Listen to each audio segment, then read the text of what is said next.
Shri Anandamayi मात की जय. Question. Ma, so until one has attained to perfect fulfillment, acting without a motive is impossibility? Ma, when impersonal work is being carried out and watched as by a spectator, a deep joy surges up from within.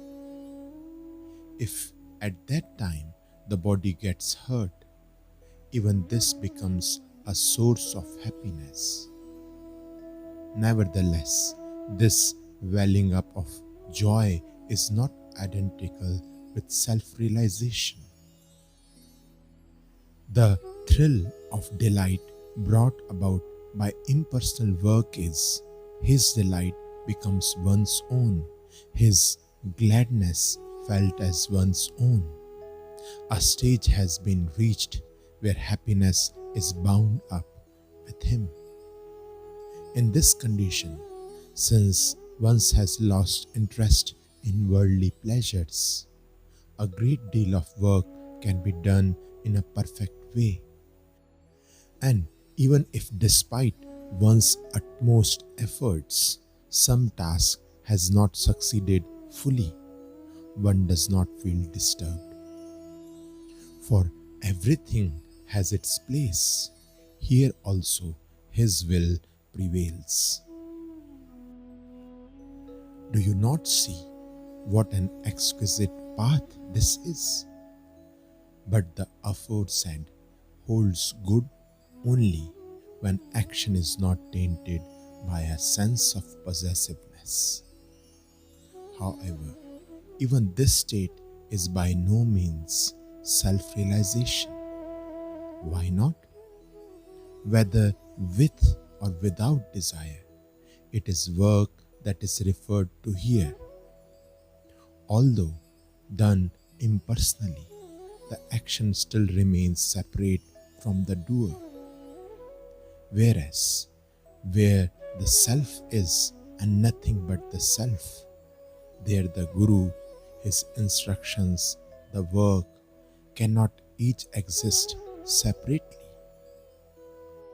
So long as the duality of percept and action persist, one cannot possibly speak of self-realization. The play of one who has attained to final consummation is entirely different from the work that has become selfless by effort.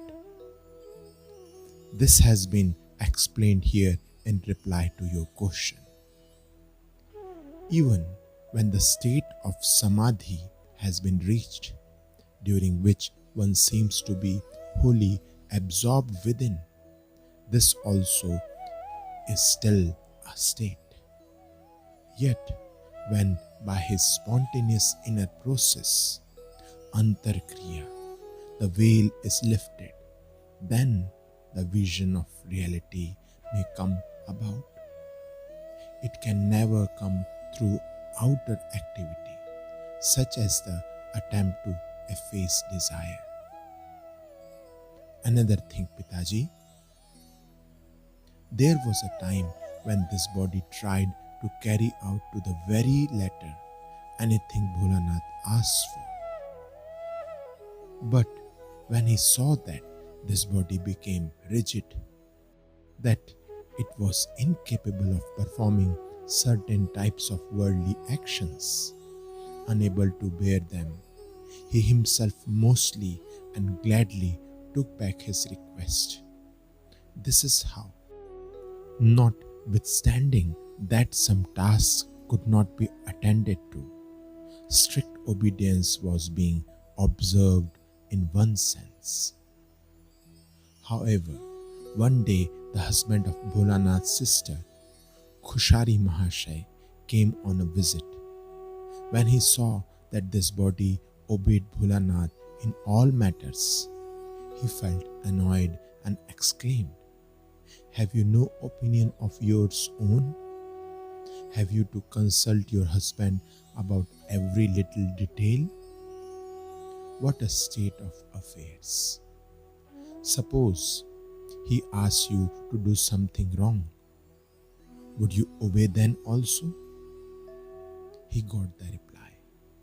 Let such an occasion arise, and on setting out to put the order into practice, see what would come to pass. This answer left him dumbfounded. Thenceforth, he changed his mode of his life and remained ever devoted to the supreme quest. There is a state in the spiritual life where unconditioned, self-sprung action is possible because there are no ties.